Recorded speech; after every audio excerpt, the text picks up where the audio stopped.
पंथी हो मोराशा सब जुग पंथी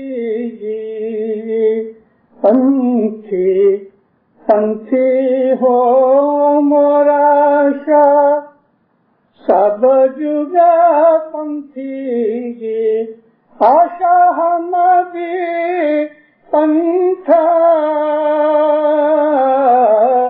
पथिया जो पिरसन कबीर दिन का ये गिनान है। मौलाना हज़रत इमाम पे सल्लल्लाहु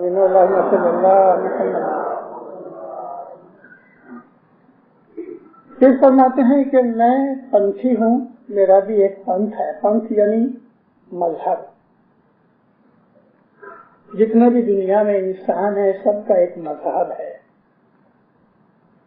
वो लोग जो नास्तिक हैं, खुदा को नहीं मानते, उनका ये मजहब है, उनका भी मजहब है। और उनका मजहब ये है कि खुदा नहीं है। कोई नानक को मानता है, कोई हरे कृष्ण को मानता है, कोई जीसस को मानता है, कोई मोहम्मद को मानता है, कोई राम को मानता है, कोई कृष्ण को मानता है। और ऐसे भी है कि जो किसी को नहीं मानते, खुद को मानते हैं। हर एक इंसान का कुछ मजहब है। अब वो मजहब सच्चा है, अगर सच्चा है तो कितना सच्चा है, और अगर झूठा है तो उसकी तो बात ही नहीं। इस हसन कबीर दिन कहते हैं कि मेरा भी एक पंथ है। और फिर हसन कबीर दिन का जो पंथ है तो वो क्या है? आशा जी मत तात तो तमने जानू अवर न जानू मैं तेरे को माँ बाप तेरे को ही समझता हूँ, मैं किसी और को नहीं जानता। ये पीर हसन कबीर दिन का पंथ है। हमारे बाप दादाओं को इस मजहब की तालीम पीरों ने दी और हमने ये मजहब अपने बाप दादाओं से सीखा, सिवा के वो आदमी कि जो शादी करके इस्माइली मजहब में आए, या थोड़े से ऐसे भी हैं कि जो अपने खास मकसद के लिए ही इस्माइली बने हैं, जिनको कोई लालच नहीं था कि हम शादी करके इस्माइली बने। और वो इसलिए इस्माइली बने कि शादी इसलिए की जाती है कि दोनों साथ रहें। हर एक के अपने अपने ख्यालात हैं। मगर हमने ये मजहब मेजॉरिटी, हम जो यहाँ बैठे हैं, या मेजॉरिटी इस वक्त जो हिंदुस्तान पाकिस्तान के जम्मू द्वीप के जो इस्माइली हैं, या वो इस्माइली के जो सरनिया के अंदर है, जो हमारे से बहुत पुराने असल इमाम इस्माइल शाह के जमाने से इस्माइली हैं, या वो बदख्शानी के जिन्होंने इमाम मुस्तनसिर बिल्ला के जमाने के अंदर सैयद नासिर खुसरो से इस्माइली मजहब सीखा। करोड़ों इस्माइली दुनिया के अंदर मौजूद हैं, लेकिन अपने बाप दादाओं से यह मजहब सीखा है। तो बाप दादाओं ने यह मजहब जो सीखा, तो हम क्या मानते हैं कि हमारे बाप दादा अस्तगफिरुल्लाह दोज़ख में गए या जन्नत में गए? हमारे बाप दादा थे, मेरा बाप गुजर गया, मेरा दादा गुजर गया, मैंने यह मजहब उनसे सीखा, लेकिन मेरे दिल के अंदर राहत है कि मेरे बाप दादा सच्चे मजहब से थे, जन्नत में गए। मगर कुछ ऐसे इस्माइली भी हैं कि जिनके मन ढचू पचू हैं, वो मजहब को समझे नहीं और अपने इस मजहब के खिलाफ बातें करते हैं। तो उनको मैं पूछता हूँ कि तुम्हारे बाप दादा दोज़ख में गए कि जन्नत में गए? कोई जवाब नहीं है इस चीज का। मैंने आपको अर्ज की कि गुरु पीर हसन कबीर दिन फरमाते हैं हर एक का कोई मजहब है। तो दिल में सोचो तो सही, मेरा मजहब क्या है? अगर पीर हसन कबीर दिन की तरफ देखते हैं तो कहता मेरा मजहब ये है कि इसके सिवा कोई नहीं, मैं किसी और को जानता ही नहीं। अगर न जानू कोई, मैं किसी और को जानता ही नहीं। पीर हसन कबीर दिन के जो बाप थे, गुरु पीर सदरुद्दीन माँ बाप, वो क्या कहते हैं? हे जी सिर सो हमारा याली तेरे पाँव भरिया तेरे फिर सादे याली जीवना निपना। या मौला मेरा सिर तेरे पाँव में खड़ा है और तेरी ही बरकत और रहमत और तुफैल से मेरे जीव का पार निस्तारा मुक्ति होगी। अब फिर सदरुद्दीन के परदादा जो थे, ये शमस जो थे, हम उनकी तरफ देखते हैं तो फिर शमस कहते हैं, बहुत अच्छी तरह से कहा, हे पंथ पूरो शूरो कोई का धियावे चार दिन रहना बंदे झूठा क्यों कमावे। ये पंथ बहुत मुश्किल है। ये शम्स कहते हैं कि ये जो मजहब है इसको पूरी तरह कोई शूरवीर बहादुर ही समझते हैं। ही पंथ पूरो शूरो कोई ध्यान कोई, क्योंकि इस्माइली मजहब जो है ना कठिन है। फिर सदरुद्दीन एक और जगह पे शम्स अपने परदादा की हाँ में हाँ मिलाते हैं, यानी जो दादा परदादा ने कहा कि सदरुद्दीन कहते हैं वो बराबर है। सब पंथ थी ही पंथ दोहलो घड़िए घड़िए करारियां। तमाम जितने भी मजहब हैं उन सब में मुश्किल मजहब तो ये इस्माइली मजहब है कि जिसमें घड़ी घड़ी चीजें बदलती रहती हैं, घड़ी घड़ी तकलीफें आती रहती हैं, घड़ी घड़ी नई नई चीजें होती हैं। एक ही हालत के अंदर एक ही स्पीड से एक स्मूथनेस के साथ ये मजहब नहीं चलता। क्यों नहीं चलता?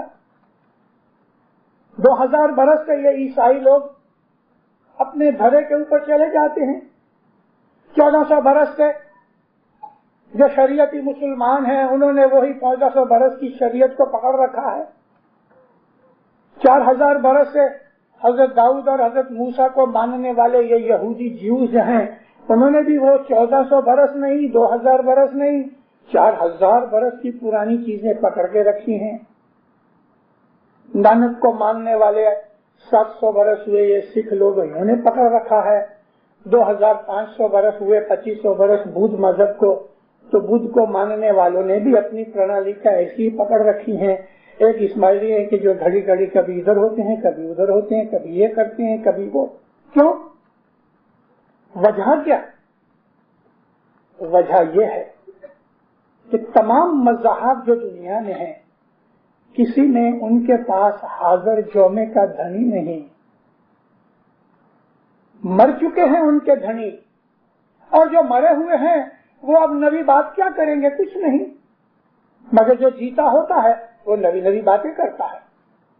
कभी हमको ये कहता है, कभी हमको वो कहता है। इमाम सुल्तान मोहम्मद शाह के मुख मुबारक से फरमान सुने कि सुबह की जो इबादत है, अगर बीमार भी पड़ जाओ, 4 आदमी तुमको पलंग के ऊपर डाल के उठा के जमा खाने लाए, इस हालत में भी आओ और इबादत करो। इमाम सुल्तान मोहम्मद शाह ने यह कहा कि बीमार तो बीमार, मगर इबादत करो। एक औरत शादी की, बच्चे हुए, आबिद औरत थी, बच्चे हो गए, शादी हो गई, सास ससुर हस्बैंड बच्चों की सब जिम्मेदारियां पड़ गई, इबादत कमजोर हो गई।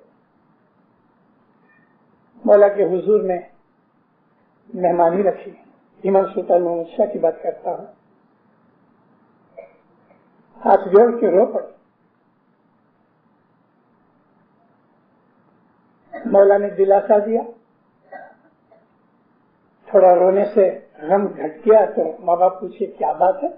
कि मौला, शादी से पहले इबादत के अंदर जो मुझको मजा आता था, شادی کے بعد چلا گیا، بچے ہو گئے، عبادت نہیں ہوتی، 1 برس ہوا میں عبادت نہیں کر سکی، تو مجھے معاف کر دے۔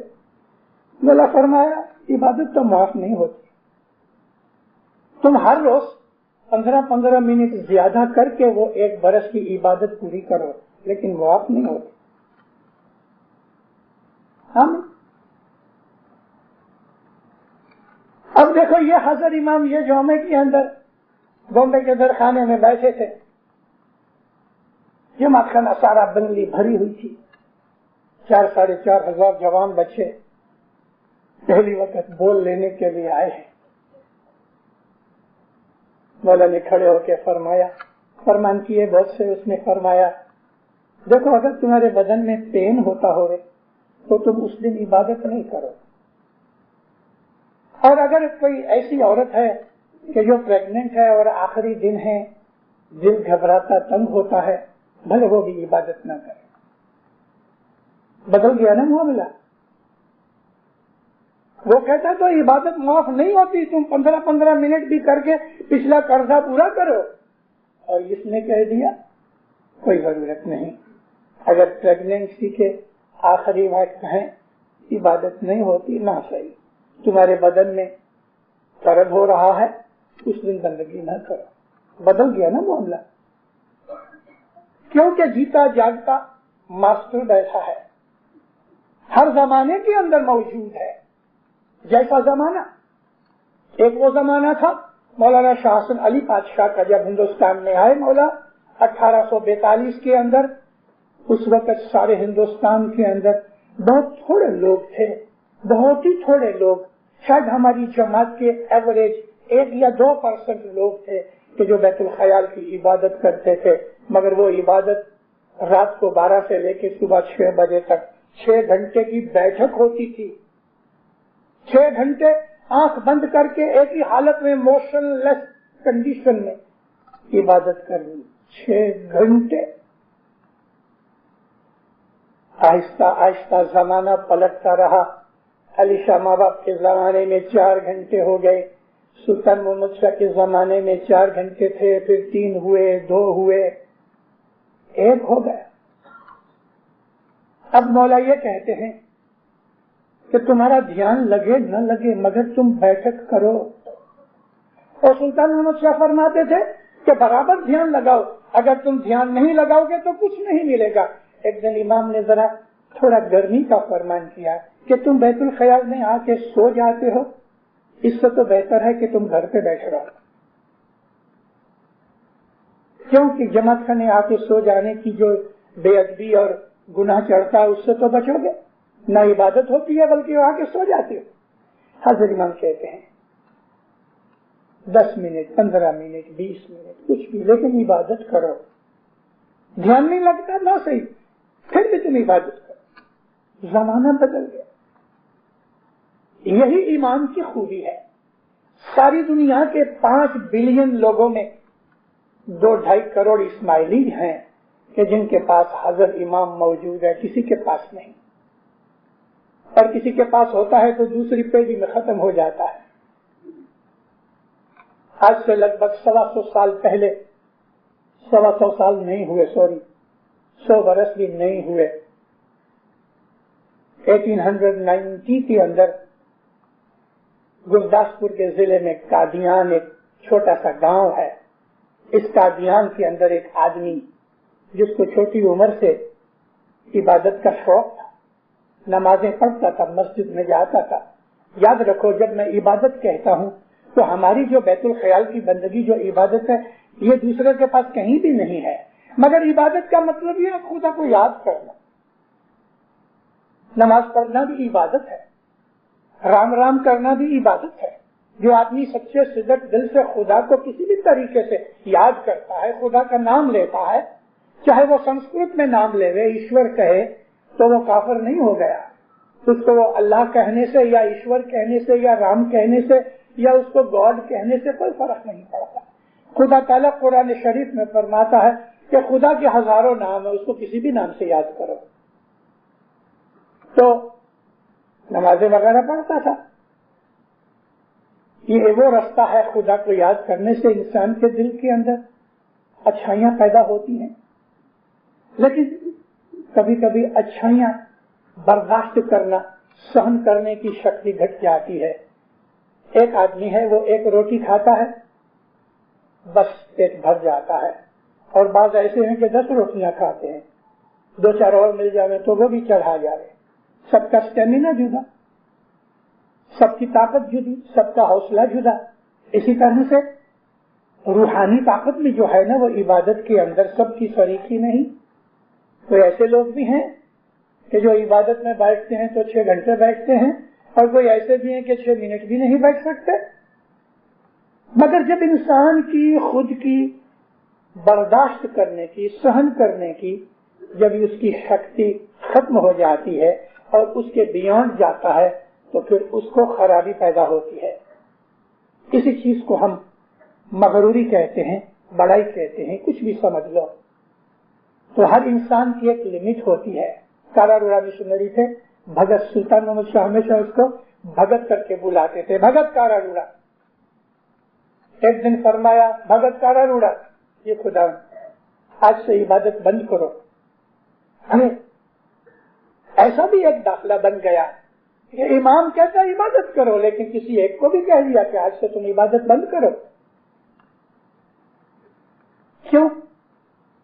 اس کی لمٹ آ گئی تھی، اس نے اتنی عبادت کی کہ امام سلطان محمد شاہ نے اس کی موت کے بعد فرمایا تھا کہ کارا روڑا جب دنیا میں زندہ تھا تو 4 آسمان کی خبر رکھتا تھا۔ اس کی عبادت کا یہ درجہ تھا کہ 4 آسمان تک، حضرت عیسیٰ علیہ السلام 4تھے آسمان پہ، یعنی امام کے ایک فرمان میں ہے، در رحمت میں منجیوڑی کے فرمانوں میں، کہ تم عیسیٰ جیسے، موسیٰ جیسے بن سکتے ہو، شاہ شمس جیسے بن سکتے ہو، شمس تبریز جیسے بن سکتے ہو، کہ یہ ادھر داخلہ لے لو کہ حضرت عیسیٰ علیہ السلام 4تھے آسمان پہ ہیں۔ تو کارا روڑا کے لیے فرمان کیا کہ دنیا میں زندہ تھا تو 4 آسمان کی خبر رکھتا تھا، اس درجے کا آدمی تھا۔ اس کو امام فرمایا بھی عبادت بند کرو۔ مولا نے اپنے بچے کو بچا لیا، مگر وہ پہلی رات جو فرمان ہوا اپنے آپ کو روک نہ سکا، جیو کے ساتھ اتنا تعلق پیدا ہو گیا تھا، اور روح اور جیو ایک ہو چکے تھے۔ جیسے کسی شرابی کو کہہ دو آج سے شراب نہیں پینا، تو کتنا بھی من کو روکے مگر بوتل دیکھ کے نا دل بدل جاتا ہے۔ بس کارا روڑا 5 گھنٹے عبادت کرتے تھے، آدھی رات کو اٹھ بیٹھا، دوسرے دن کہیں دیکھ لیا، مولا نے حکم کیا، اے کارا روڑا، میں نے تم کو کہا کہ عبادت نہیں کرو، پھر بھی تم نے رات کو عبادت کی۔ منہ نیچا کر لیا، یعنی بھول ہو گئی۔ دوسری دفعہ فرمان ہوا مگر نہ رہ سکا، تیسرے دن مولا نے سخت فرمان کیا، دیکھو عبادت بند نہیں کرو گے۔ تو مولا نے بہت خراب لفظ کہا، اگر عبادت نہیں بند کرو گے تو شیطان بن جاؤ گے۔ فوراً پاؤں پہ گر گیا اور اس کے بعد عبادت نہیں کی۔ یہ آدمی جس کا میں ذکر کرتا ہوں، غلام محمد اس کا نام، اس نے بس تھوڑی سی تسبیحاں اور نمازیں پڑھ لی اور لوگوں کو اپنے پاس لے آیا، ان کا مرشد بن گیا۔ مرشد بننے کے بعد لوگوں کی عزت ملی، لوگوں کے طرف سے وکھان کے شبد ملے، افدق ہو گیا، کہنے لگا کہ میں امام ہوں۔ امام میں سے رام کرشن بھی بن گیا، اور رام کرشن کے بعد یہ دعویٰ کیا کہ میں نبی ہوں۔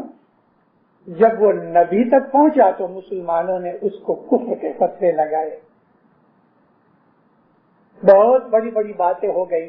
میں اس کی ہسٹری بیان نہیں کرنا چاہتا، میں یہ داخلہ دینا چاہتا ہوں کہ دنیا کے اندر ایسے اگوے، ایسے رہنما، ایسے مرشد، پیر، امام، لوگوں کے مذہبی لیڈر دنیا میں بہت ہوتے ہیں، بہت ہوتے ہیں، لیکن جس کا برتن چھوٹا ہوتا ہے، جس کی طاقت کمتی ہوتی ہے، وہ تھوڑا زیادہ کھا لے تو پھر نقصان ہوتا ہے، بیمار ہو جاتا ہے، اور آخر پھر اس کے اوپر کفر کے فتوے لگے، اور آج ساری دنیا کے مسلمانوں ملکوں کے اندر قادیانیوں کو، احمدیوں کو آؤٹ آف اسلام بنا دیا۔ اس کا بیٹا اس کی موت کے بعد ان کا خلیفہ بنا، اور اس کے بعد پھر کوئی نہ ہوا، مطلب کہ آج کوئی نہیں تھا۔ میں نے یہ بات اس لیے کہی کہ دنیا کے اندر بہت سے لوگ ایسے ہوئے، کسی کا بیٹا ہوا یا کسی کا پوتا ہوا، بس ختم ہو گیا، نسل چلی ہی نہیں۔ یہ ایک ہی ہے آخری دنیا میں، آخری دنیا میں ایک ہی ہے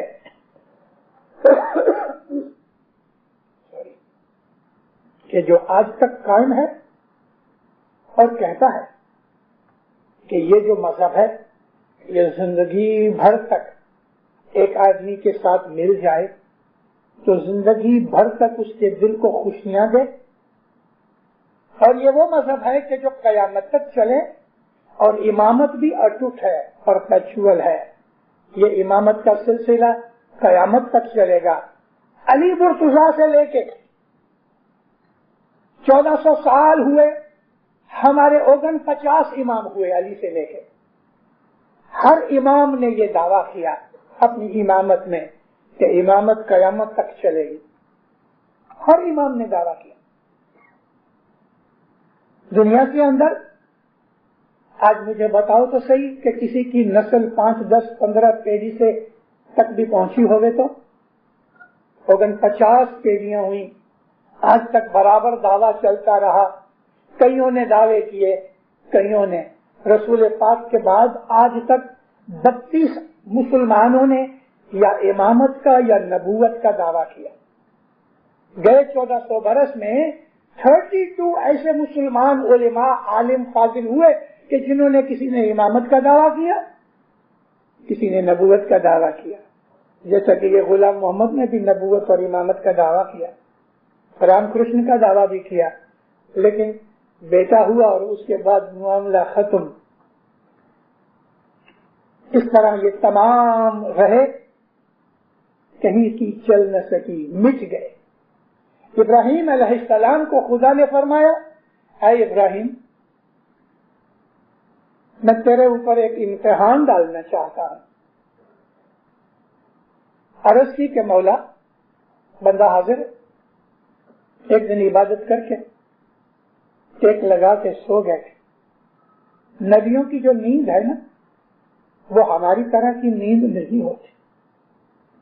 نبیوں کی نیند آدھی نیند ہوتی ہے، آدھی نہیں ہوتی، وہ نیند میں بھی جاگے ہوتے ہیں، ان کے دل کبھی سوتے نہیں۔ دیکھا تو فرمان ہوا، اے ابراہیم تیری پیاری سے پیاری چیز، تو جس کو سب سے زیادہ پیار کرتا ہے، میرے راستے میں قربان کر۔ آنکھ کھلی اور یہ فرمان یاد کیا، پسینہ آ گیا۔ حضرت اسماعیل ان کے جو سب سے بڑے بیٹے تھے، بہت مدت کے بعد بیٹا ملا۔ 99 ایئرز کی ایج ہوئی ابراہیم نبی کی جب اسماعیل علیہ السلام پیدا ہوئے۔ 99 ایئرز کی ایج، اور بہت مدت کے بعد بیٹا آیا اس بڑھاپے کی عمر میں۔ ان کو بہت پیار کرتے تھے۔ نبیوں اماموں کے بدن جو ہیں وہ بھی ہماری طرح کے مٹی چمڑے کے بدن ہیں، انسانی کمزوریاں، ویکنس وغیرہ ان میں بھی ہیں، جیسے کہ کھانا پینا پسند ہوتا ہے، بیوی بچے پسند ہیں، کپڑے لتے پسند ہیں، مگر وہ کنٹرول میں رہتے ہیں۔ ہم لوگ کنٹرول سے باہر ہو جاتے ہیں۔ نبی اور امام جو ہیں بیمار بھی ہوتے ہیں، جوان بھی ہوتے ہیں، بوڑھے بھی ہوتے ہیں، ان کو زخم بھی لگتے ہیں، وہ اچھے بھی ہو جاتے ہیں۔ نارملی انسان کی جو کمزوریاں فطرتاً جو ہوتی ہیں وہ سب نبیوں اماموں میں بھی ہوتی ہیں۔ ان کو ویسے اپنے بیٹے پسند ہوتے ہیں، اولاد پیاری ہوتی ہے۔ رسول اکرم صلی اللہ علیہ وآلہ وسلم، ٹھنڈی ٹھنڈی موسم تھی، مکہ مدینہ کے اندر تو برف نہیں پڑتی، لمبا چوکھا پہنا ہوا تھا، اور بغل میں ایسا سمجھو کہ کوئی بڑا سا بیگ یا کوئی پوٹلی اٹھا رکھی ہو، ایسا بلج تھا۔ اب مدینے کے اندر چلے جاتے تھے تو سامنے سے ایک صحابی ملے. ابھی ایک سائڈ میں اتنا بہت بلج تھا تو اس نے پوچھا یا نبی کیا وزن اٹھا رکھا ہے, میں کچھ ہیلپ کروں؟ ایسا کھول کے بتایا تو امام حسین علیہ السلام دبے ہوئے بیٹھے تھے. امام حسین کو وہ سردی نہ لگے اپنی بغل میں اس کو اٹھا رکھا تھا.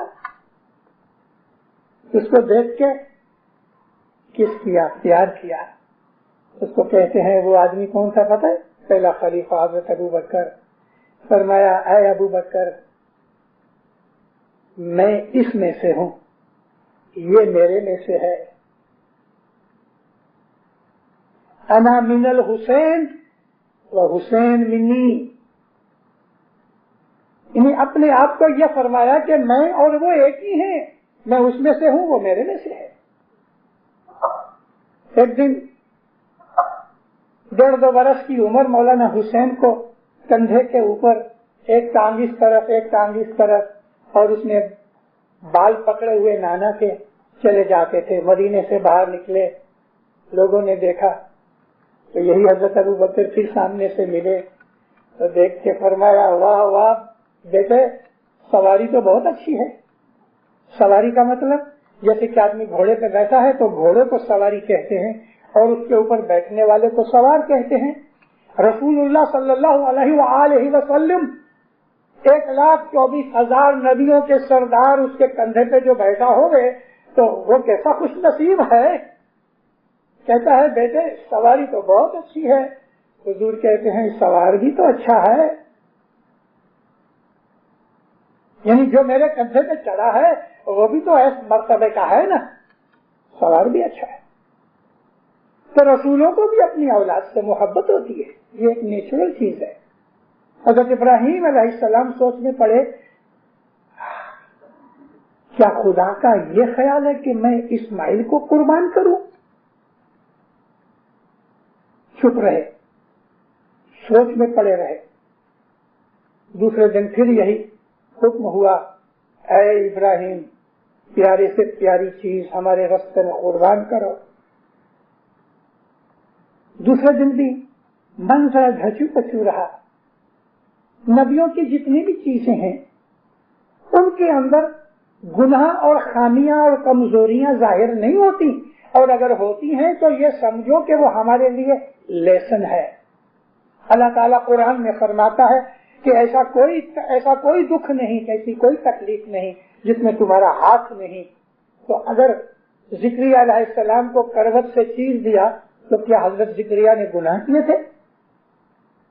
ایوب علیہ السلام کو بدن میں کیڑے پڑ گئے تو کیا حضرت ایوب نے کوئی گناہ کیے تھے؟ یونس علیہ السلام کو مچھلی کے پیٹ کے اندر رکھ دیا, ابراہیم کو آگ میں ڈال دیا. ایسے تو بہت سے نبیوں کو بڑے بڑے دکھ دیے گئے, وہ ان کے گناہوں کی وجہ سے نہیں تھے. نبی معصوم ہیں, تمام نبی جو ہیں معصوم ہیں, پاک ہیں, بے گناہ ہیں. اسی طرح سے تمام امام جو ہیں وہ پاک ہیں, معصوم ہیں, بے گناہ ہیں. وہ بھول نہیں کرتے, گناہ نہیں کرتے, غلطی نہیں کرتے. مگر پھر بھی ایسا کیوں ہوا؟ ہمارے لیے وہ لیسن چھوڑ جاتے ہیں.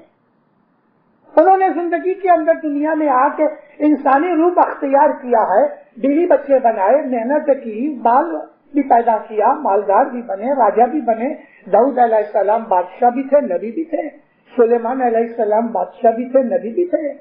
بہت سے نبیوں نے بڑی فقیری اور غریبی بھی اٹھائی, مگر وہ انہوں نے اپنی زندگی کو ہمارے لیے ایک لیسن بنایا کہ دکھ آوے شکر گزاری کرو اور جمے رہو, خدا کے اوپر وشواس رکھو اور ہمت رکھو.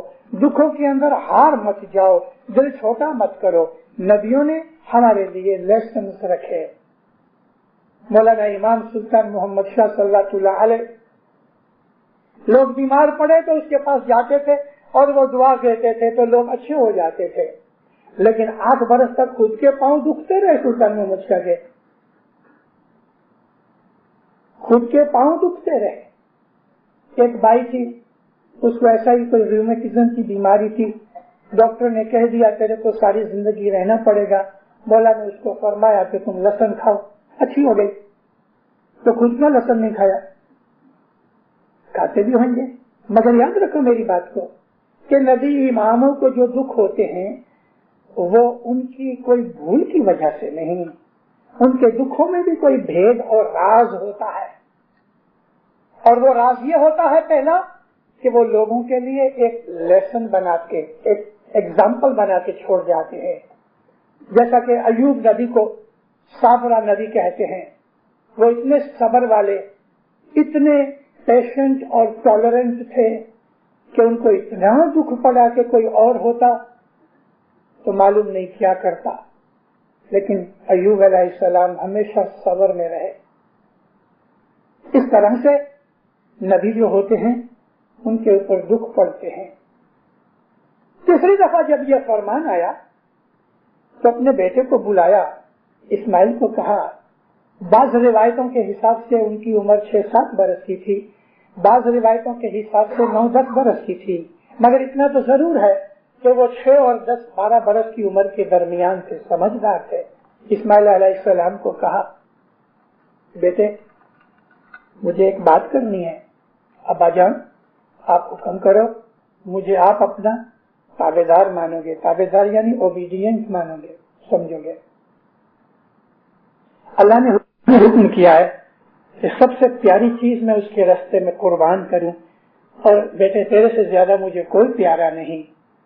फौरन खड़े होके कहते हैं, अब्बाजान आप बिल्कुल ढील ना करें, मेरे को बिल्कुल भी डोलता हुआ यानी डाउटफुल हालत में कांपता हुआ, डरता हुआ बिल्कुल नहीं पाओगे, मैं तैयार हूं। और खुद ही छुरी भी लेके आए और साथ एक कपड़ा भी लाए। नदी के किनारे पे पहुंचने के लिए इस्माइल अलैहिस्सलाम ने अब्बा को कहा कि नदी के किनारे पे चल के आप मुझे शहीद कीजिए, ताकि आप जैसे ही छुरी फिराओ तो छुरी फौरन फेंक दो पानी के अंदर। वहां पहुंचे तो एक कपड़ा निकाला खीसे में से और अपने बाप की आंखों पे कपड़ा बांधा। तो इब्राहिम अलैहिस्सलाम पूछते हैं, ये क्या करते हो? कहने लगे, हजरत इस्माइल कहते हैं अब्बा को कि जब मैं आपकी गोद में कुर्बानी के लिए सोऊंगा तो आपकी नजर जब पड़ेगी तो हो सकता है कि आपकी आंखों में मेरे लिए ममता और प्यार पैदा हो जाए और हाथ खुरचने लगे, इसके लिए आंखों पे पट्टी बांधता हूं कि आप मुझे देखो। इब्राहिम अलैहिस्सलाम ने अपनी औलाद को खुदा के राह में कुर्बान किया। मेरा मतलब कहने का ये था दीनदारों कि खुदा का जो रास्ता है ना, इस रास्ते के अंदर स्मूथनेस नहीं है, ऊंची नीची पहाड़ियां हैं, रास्ते में पत्थर हैं, कांटे हैं, खड्डे हैं, कहीं गिर पड़ते हैं, घुटने छिल जाते हैं, लोही निकलता है, मार पड़ती है, कभी गरीबी आ जाती है तो ऐसी गरीबी आती है, इतना कर्जा पड़ जाता है कि आदमी मुंझा जाता है, घबरा जाता है। या मौला मेरी मदद कर, खुद दुआएं मांगता है, तस्बीह निकालता है, सताड़े डालता है। ऐसे भी सताड़े हैं कि आदमी घर बैठा है और जमात तस्बीह निकालती है सताड़े की।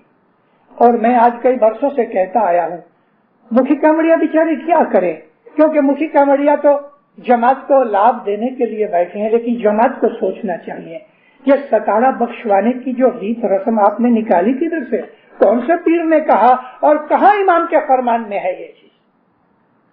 सताड़ा बख्शवाया नहीं जाता, सताड़ा डलवाया जाता है। और सताड़े का नाम ही 7 दिन है, यानी आप 1 दिन के पैसे दे के 7 दिन का लाभ लेना चाहते हो, वो नहीं चलता। सताड़ा तो एक बहुत एटम बम की तरह बड़ी मुश्किल चीज है।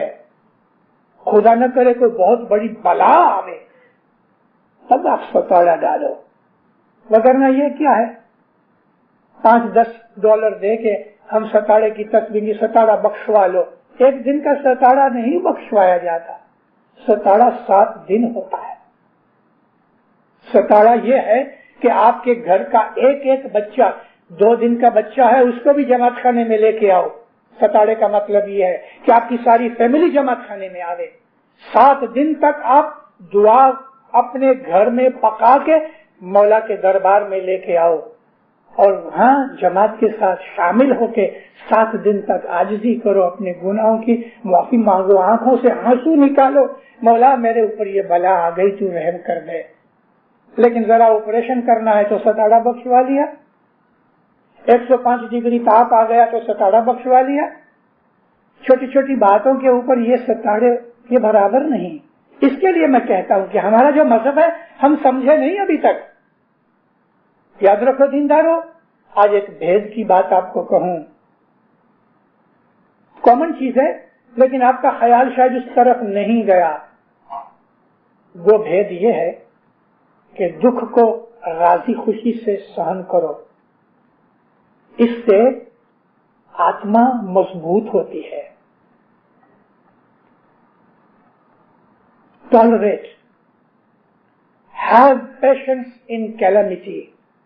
This will enhance your spirit.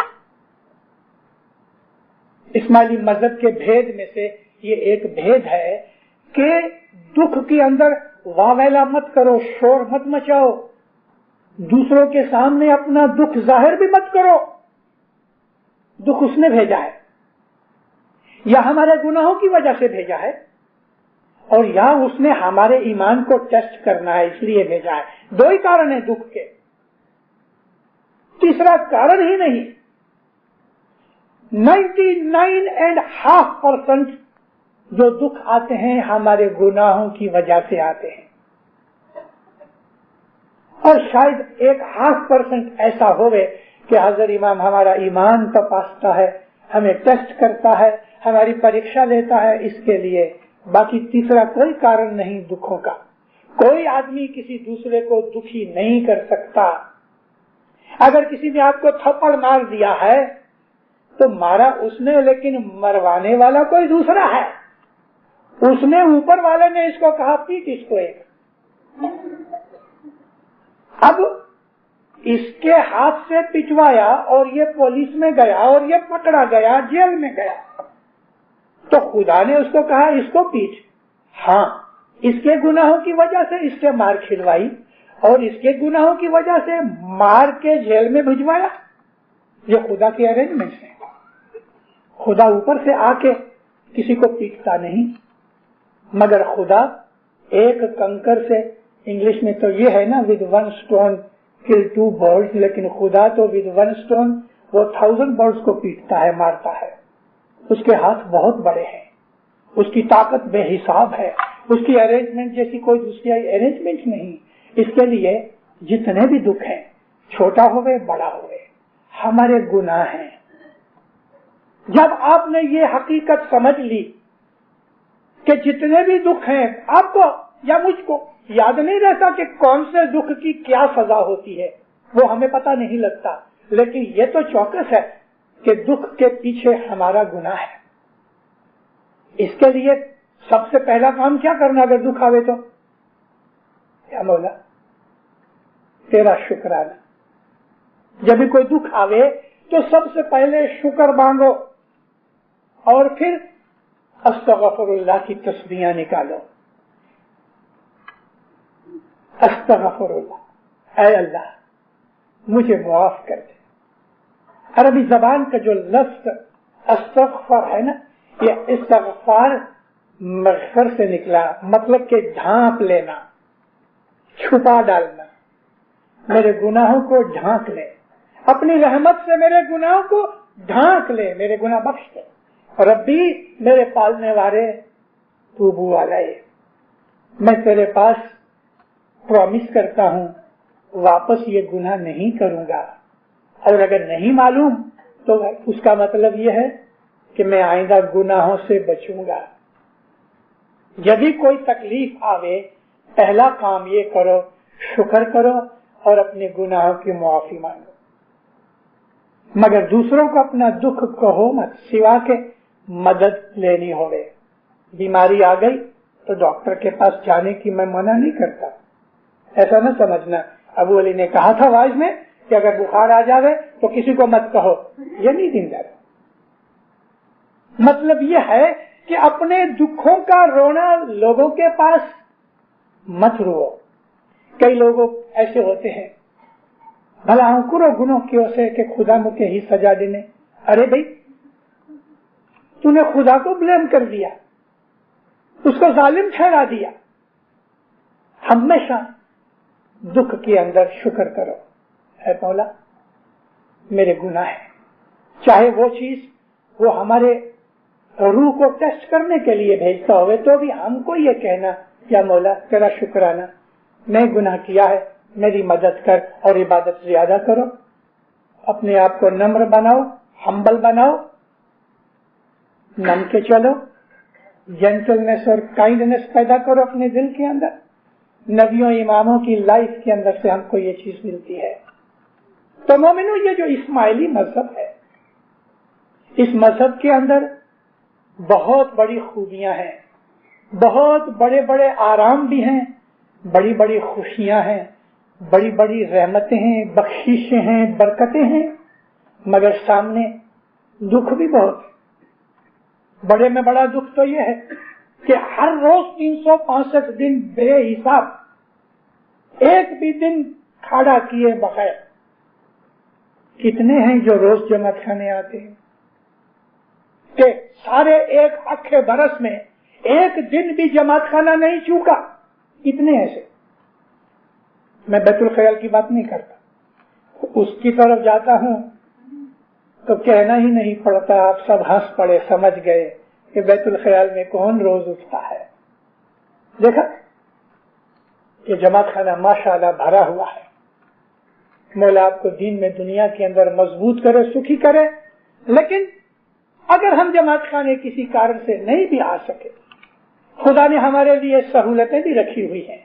मौलाना हजर इमाम 1.5 वर्ष पहले जब स्टेट्स के अंदर गए तो माँ बाप ने फरमान फरमाया लड़कों बच्चों के अंदर, जवानों में, कि तुम्हारी बहुत दफा क्लासेस होती हैं शाम के वक्त, यूनिवर्सिटी या कॉलेज या स्कूल में, तुम जमात खाने नहीं पहुंच सकते, मगर जहां भी हो तुम दुआ पढ़ सकते हो, दुआ पढ़ लो।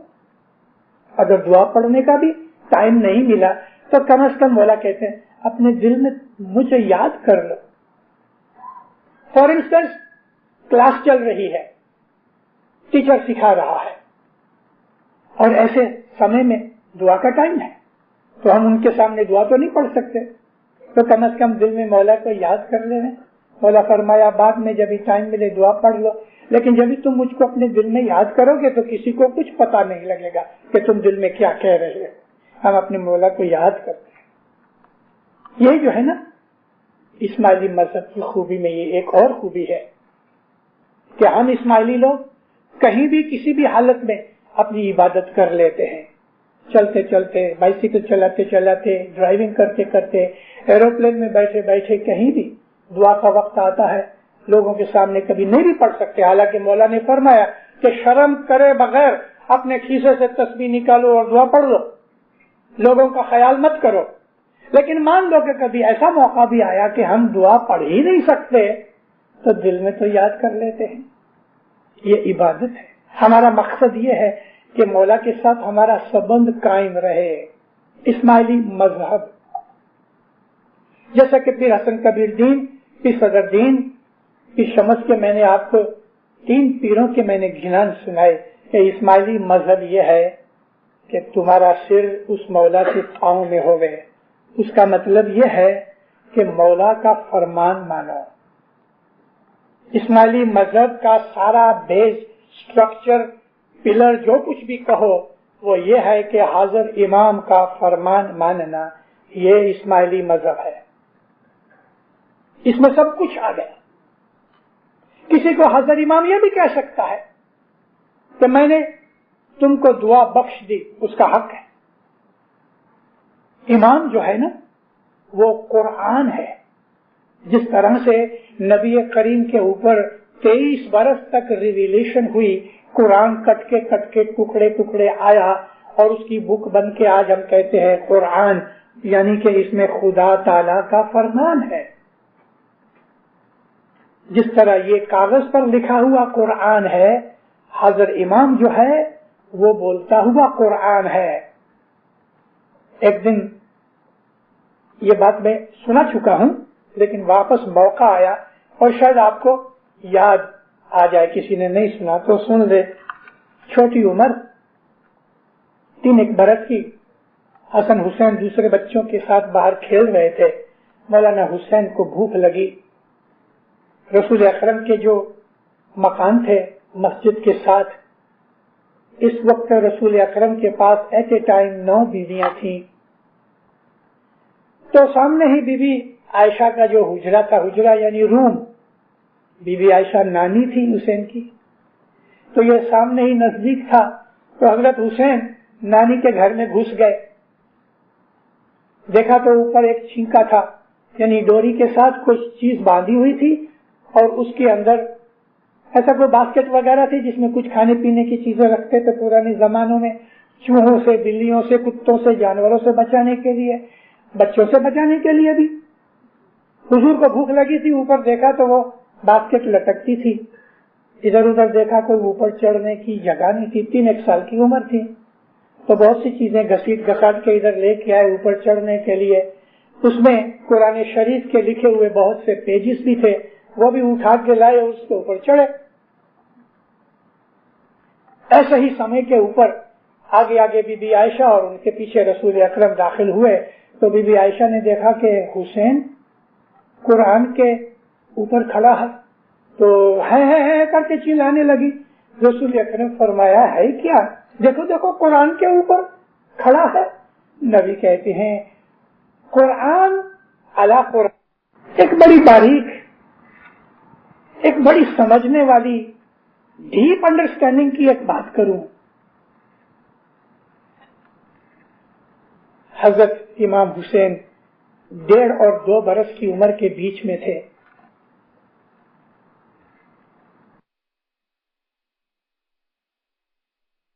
की साइड में रसूलुल्लाह के मकान थे। नमाज पढ़ी जाती थी, रसूल अकरम नमाज पढ़ रहे थे। हुजूर सजदे में गए। इमाम हुसैन लड़खड़ाते बहुत अच्छी तरह चल नहीं सकते थे, लेकिन यूं ही जैसे छोटे बच्चे होते हैं ना, वो टॉडलर चल रहे थे, ऐसा ही डोलते डोलते चलते चलते आके नाना के कंधे पे एक पांव इधर रखा, एक पांव इधर रखा, बैठ गए जैसे हम साइकिल या घोड़े के ऊपर बैठते हैं। और रसूल अकरम ने पगड़ी बांधी हुई थी, पीछे लंबे लंबे बाल थे हुजूर के, तो 2 हाथों से पकड़ लिए। अभी सजदा तो पूरा हो गया, लेकिन सर नहीं उठाया, सर नहीं उठाया। सारी जमात हैरान। हजरत उमर खुद कहते हैं कि मुझे ऐसा डर लगा कि शायद रसूलुल्लाह का हार्ट फेल हो गया है, सजदे में गुजर गए हैं। लेकिन बैठे रहे बैठे रहे बैठे रहे। बहुत देर के बाद, यानी इतनी देर के सारी नमाज पूरी हो सके, उसके बाद हजरत इमाम हुसैन खुद बाहर उठे। तो नबी करीम ने सर उठाया, इमाम हुसैन को गोद में उठाया और खड़े होकर नमाज पूरी की।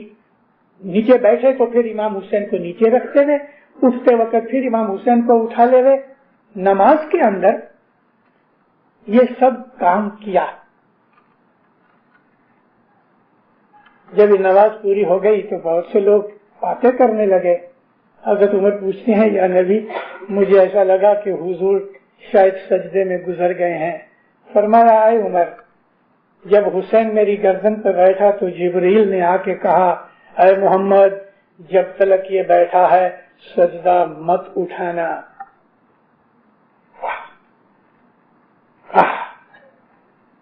आप नहीं समझे मैंने क्या कहा।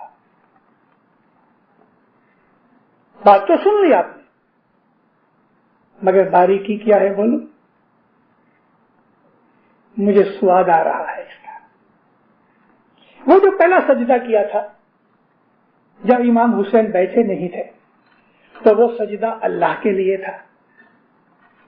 लेकिन अब ये दूसरा सजदा तो हुसैन के लिए था, क्योंकि हुक्म ये आया कि जब तक हुसैन बैठा है सर मत उठाना। तो मतलब कि हुसैन सिर पर बैठा है, ये सजदा हुसैन के लिए था। ये है इमामों के दर्जे। हम इस्माइलियों के सिवा इमाम को कोई नहीं जानता, और इस्माइलियों के अंदर भी गिने चुने आदमी जो इमाम को जानते हैं। हम मानते जरूर हैं, امام کون ہے، امام کا درجہ کیا ہے. یہ ہلتے پھرتے چلتے پھرتے ہم انسان کو اللہ کا نور کہتے ہیں. ہم اس کو پیار محبت میں کبھی مجنون نے لیلا کو کہہ دیا تو ہمارا بھی پیار ایسا ہی ہے. ہم اپنے مولا سے محبت کرتے ہیں، ہم اس سے بہت پیار کرتے ہیں، اور اس پیار کے اندر ہم اس کو سب کچھ سمجھتے ہیں. وہ جو ہے اس کے بغیر کوئی نہیں ہے. جی تجھ بنا کوئی اورنا جیس سامی امنے چھے تمارو آدھار جی تجھ بنا ہمیں اکلا سامی تجھ بنا ہمیں اکلا سامی تمہیں تھا جو رکھواڑ جی. 1964 دسمبر کی 26 تاریخ مولا پاکستان کا اپنا پروگرام 2 دن باقی تھے وہ توڑ کے کینسل کر کے نیروبی آئے. اس وقت نیروبی کے اندر پولیٹیکل انسٹیبلٹی تھی، لوگ گھبرا گئے تھے، ایشین لوگوں کو نکالا جاتا تھا، بھاگ رہے تھے. مولا نے گورنمنٹ روڈ کے جماعت خانے میں آ کے، مجھے وہ سین آج بھی یاد ہے، گلے میں چین پہنا ہے، رائٹ ہینڈ کی انگلی سے مولا چین سے کھیل رہے ہیں، لیفٹ ہینڈ سے مائک پکڑا ہوا ہے. ایسے پیار سے، ایسی افیکشن کے ساتھ اس کے منہ سے نکلا، میرے روحانی بچوں، مائی ڈیئر اسپرچل چلڈرن. اس کی جو ٹون، اس کے بولنے کی جو وائبریشن تھی دل میں اتر گئی، اتنے پیار سے بولا. کوئی فکر مت کرو، میں تمہاری حالت دیکھ کے، چنتا دیکھ کے پاکستان کا پروگرام 2 دن چھوڑ کے میں تمہارے پاس آیا ہوں. ادھر جو کچھ بھی ہو رہا ہے تم بالکل چنتا نہ کرو، ڈونٹ وری ایٹ آل. اور پھر وہ چین کو چھوڑ کے ہاتھ مبارک سینے پہ رکھا. آئی ول وری فار یو. دیکھو مولا کہتا ہے تم فکر نہیں کرو، میں تمہاری فکر کروں گا. مجھے جاؤ تو ڈھونڈ کے لاؤ کدھر سے. ایسا کوئی ہے لیڈر، ایسا کوئی دھرم گرو بتاؤ کہ جو یہ کہے کہ تمہاری فکر میں کروں گا. 1945 میں ممباسا کے اندر ایسٹ افریقن مسلم کانفرنس تھی، ایسٹ افریقن مسلم ویلفیئر سوسائٹی کی. امام سلطان محمد شاہ کھڑے ہو کے کہتے ہیں مسلمانوں کو پوچھا جائے گا کہ تم نے اسلام کے لیے کیا کیا تو تم کیا جواب دو گے. ادھر تو عام مسلمان نہیں تھے، مولوی تھے، ملا تھے، عامل تھے، مفتی تھے، قاضی تھے، بڑے بڑے لوگ تھے وہاں، اور تمام اسلامی فرقوں کے لوگ وہاں تھے. عرب بھی تھے، سواہیلی تھے، انڈین پاکستانی وغیرہ سب تھے، اسناشری تھے، بورے تھے، سنی تھے، اسماعیلی تھے، سب جوڑ کے تھے. اسلام کے اندر یہ مانتا ہے، یعنی پوچھا جائے گا کہ تم نے اسلام کے لیے کیا کیا تو تم کیا کہو گے. کوئی نے جواب نہیں دیا. مولا نے سیکنڈ ٹائم پوچھا، تھرڈ ٹائم جب یہ کہنے لگے تو سب فرمایا کہ تم اسماعیلیوں کی بات چھوڑ دو، ان کی طرف سے میں جواب دوں گا، تمہاری طرف سے کون جواب دے گا؟ ہے کسی کی طاقت؟ کوئی نہ بولا. کون یہ کہے کہ میں قیامت کے دن تمہارا بھار میں اٹھاتا ہوں؟ کون یہ کہے کہ قیامت کے دن تمہاری طرف سے میں جوکمداری لیتا ہوں؟ کون کہے؟ کون سے مذہب میں ہے؟ कौन सा ऐसा गुरु लीडर मुर्शिद है कि जो तुम्हारे अपने मानने वाले जो हैं उनकी तरफ से सारा जवाबदारी खुद उठाए। ये कहता है तुम्हारा जवाबदार मैं हूँ। कयामत के दिन तो है ही, लेकिन दुनिया में भी आके इमाम शाह करीम सल्लल्लाहु अलैहि फरमाया, मेरे रूहानी बच्चों, you don't worry, I will worry for you. और वरी की ना। हमको कनाडा कौन लाया? अपनी मर्जी से आए हो? इसके दरवाजे किसने खोले? 5 बरस सिटीजनशिप के निकाल के 3 बरस किसने करवाए?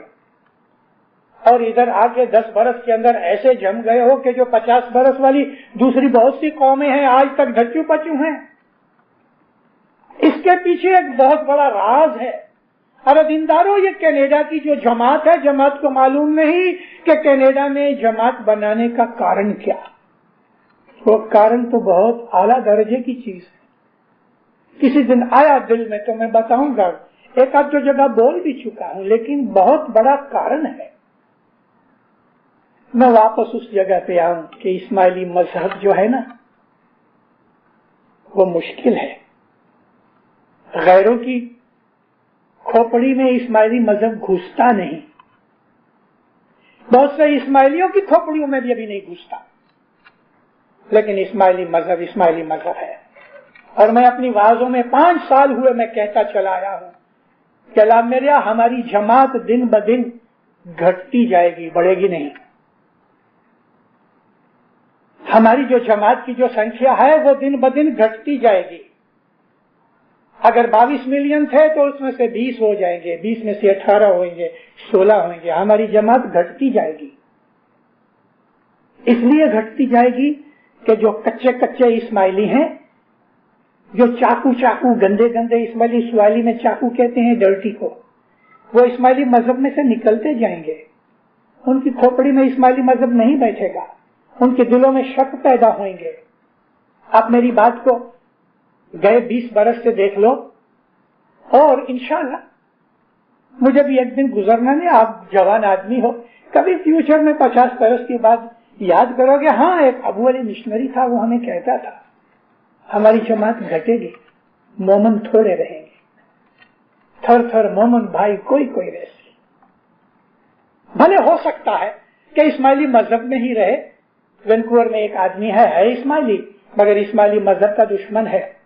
खाने आता है कभी कभी, जब भी कोई तालिका आता है या अनाउंसमेंट होती है, सुन के चला जाता है।